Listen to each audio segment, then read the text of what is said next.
Arestado na ang lalaking nahulikam na bumaril sa isang babae sa Quezon City nitong Martes.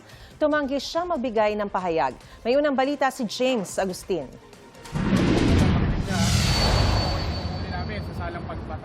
Sa labas ng kanyang bahay sa barangay Unang Sigaw sa Quezon City, naaresto ng mga operatiba ng Talipapa Police Station ng 29 anyos sa lalaki na nasa likod umano ng pumaril sa isang babae sa barangay Baysa. Dead on the spot ang 36 anyos na biktima nung Martes matapos magtamo ng mga tama ng bala sa leeg at balikat. Nakuna sa CCTV ang insidente.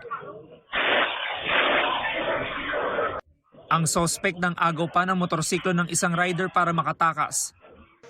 Ayon sa pulisya, natunto nila ang mga kalsada na dinaanan ng sospek. Unang nakita ang sinakyan niyang motorsiklo. Itong motor na inagaw niya doon sa tao is iniwan niya ito sa East Service Road ng Caloocan. So doon natin na-trace yung kung saan siya banda tumakbo sunod. So base sa forward tracking natin sa mga CCTV, hindi na siya lumabas dito sa isang compound.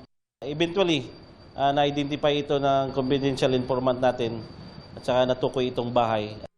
Sa investigasyon na pag-alaman na 5 araw pala nakakalaya ang sospek mula sa kasong may kinalaman sa droga nang barilin niya ang biktima. Hindi pa malinaw ang motibo sa krimen.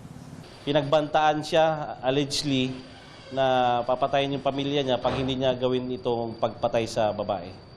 Sino po nagbanta sa kanya? So ongoing pa yung investigation sa ngayon na palaliman pa natin para matukoy natin yung sinasabi niyang motibo niya sa pagpatay. Nauna na na-recover ng pulisya ang kalibre 45 baril na ginamit ang sospek na nabitawan niya habang tumatakas. Nasa kusidiya na ng Criminal Investigation and Detection Unit ng QCPD sa Camp Karingal ng sospek na tumanggi magbigay ng pahayag. Sasampahan siya ng mga reklamong murder at paglabag sa New Anti-Carnapping Act. Ito ang unang balita. James Agustin, GMA News.